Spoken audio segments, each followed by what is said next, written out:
first wave.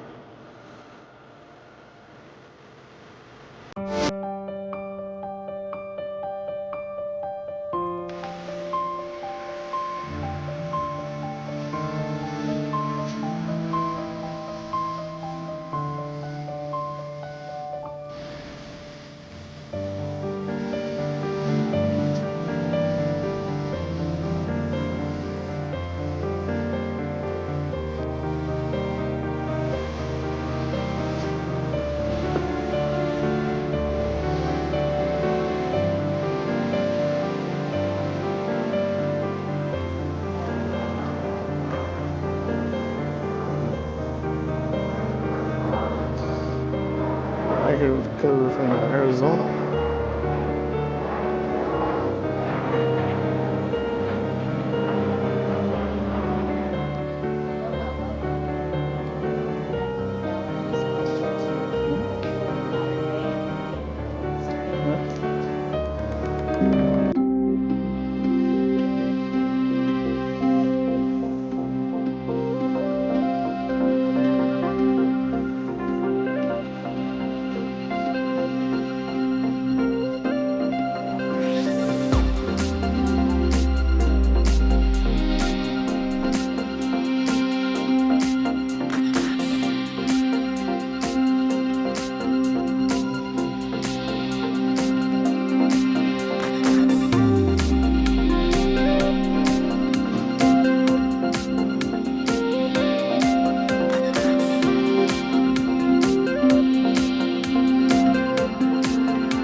Replica submarine.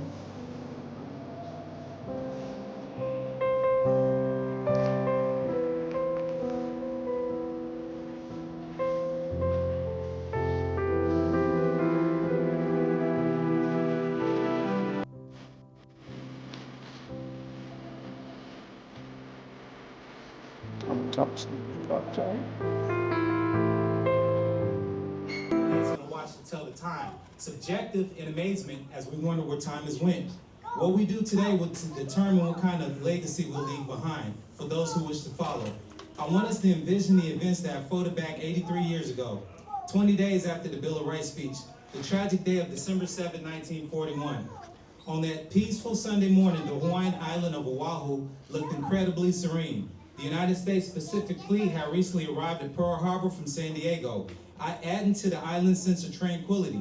The fleet was proudly displayed with 7 of the country's most powerful battleships lined up on Battleship Row on Ford Island. However, as the sun arose, it illuminated a fleet of aircraft that would soon make history with the attack of Pearl Harbor.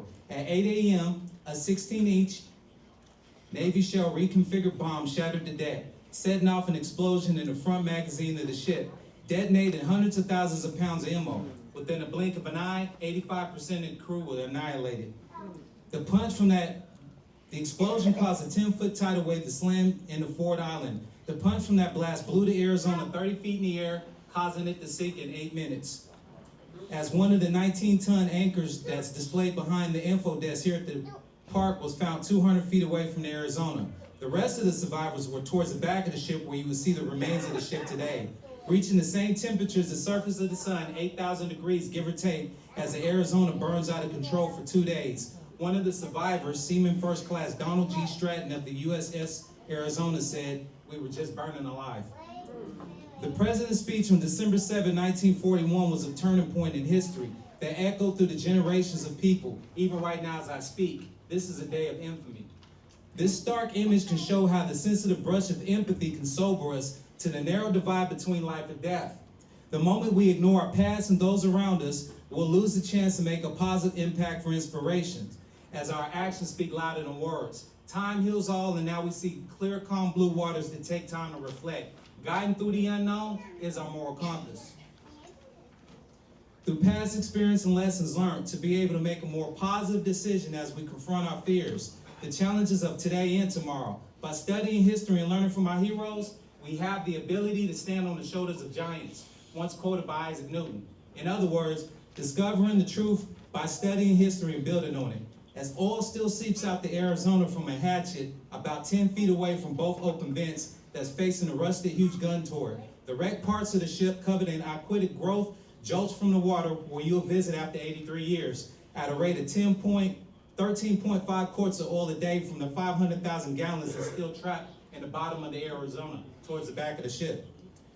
I hope this will help you be more mindful of the choices you'll make in life, and I share this in hopes that you'll recognize something historic and immortal. This is a gravesite and memorial, designed by Alfred Press and dedicated by President John F. Kennedy on Memorial Day of 1962, who served in World War II and was wounded. With that being said, this isn't a tourist attraction. While at the memorial, we ask that you please visit with the same respect you would at a national cemetery, with quiet voices and silent phones. We're not only paying our respects to the fallen service members, but to those who are with you today as well. We don't know who's in this group or what our neighbor might be feeling as they connect with the site. And we don't know what kind of connections they may have with the hundreds of names in the shrine room wall to the millions of individuals who lived and witnessed the horrors of that day and the reality of World War II. Nevertheless, this isn't a sentiment for revenge, instead recreational therapy. We'll remember and honor the sacrifices of these men and the many that will follow in the years to come, regardless of nationality or origin. This is a place where we're going to pay our respects, exercise quiet contemplation, and hope for peace and reconsideration. We as Rangers are so humble to share the site with you each and every day, so thank you. For those up top, we'll exit out to the side, and those at the bottom will exit out to the side over here. I just want to say this, if anybody have any questions about the 500,000 gallons still trapped in Arizona, or the 13.5 quarts of oil that seeps out every day since 1941, there will be a ranger out there to explain that to you. Mahalo and bless up. Thank you.